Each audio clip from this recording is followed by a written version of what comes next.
Hello,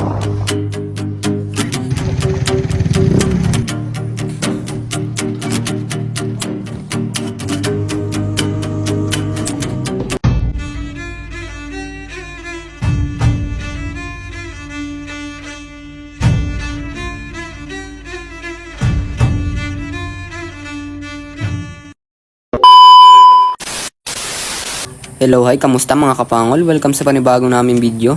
Ngayong araw nga pala na ito ay isipan namin maligo sa Pola. Pagpasensya nyo na nga pala mga kapangol, ngayon lang kami nakapag-vlog na magkakasama. Yung iba namin kasi kasama ay may trabaho. Ang unti nga pala namin dito nag-vlog kasi may gawa yung iba namin tropa.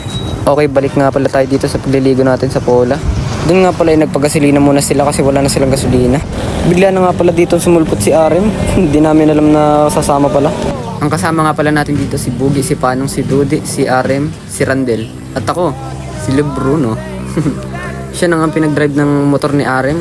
Tingnan nyo naman si Pareng Panong. Sayang-saya na naman nakapag-drive ng motor.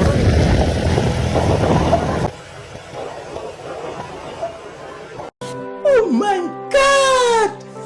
Wow! Talaga naman, sayang-saya. Enjoy na enjoy si Panong magmotor eh. Nandito na nga pala kami sa nakalagay ay Love Pola.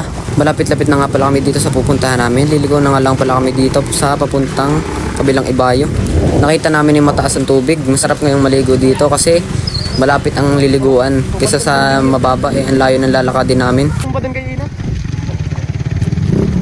Dito nga pala ay wala nga pala kaming pagkaing dala. Kaya naisipan namin bumili na lang dito sa palengke ng Pola. Itong pagpunta namin pala na ito ay biglaan.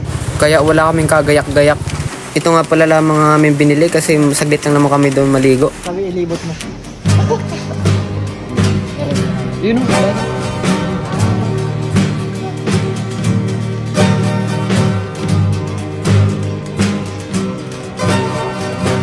Dito nga pala ay may masamang nangyari, nasiraan sila ng motor.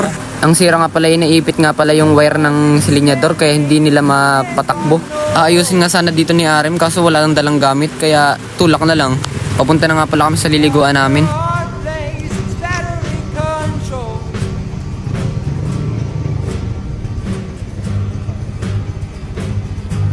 Kasama na nga pala namin dito si Dieter at si Budong. Kadating lang nila. May ginawa lang pala sila kaya sila natagalan. Yan, nandito na nga pala si Arem at si Dudi. Tinulak na nga lang pala ni Arem si Dudi para makadating dito sa liliguan. Kasi nga sira yung silinyador. Ito nga pala ang buong paligid ng KI. KI ba to? Basta maganda dito.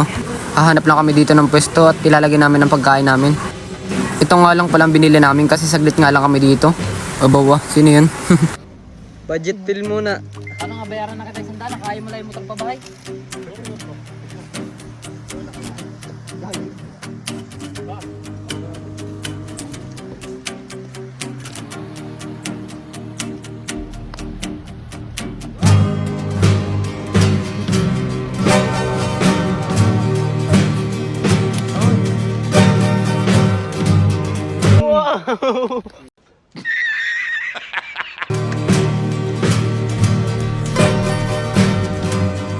Locked in a stalemate with the man was no hope.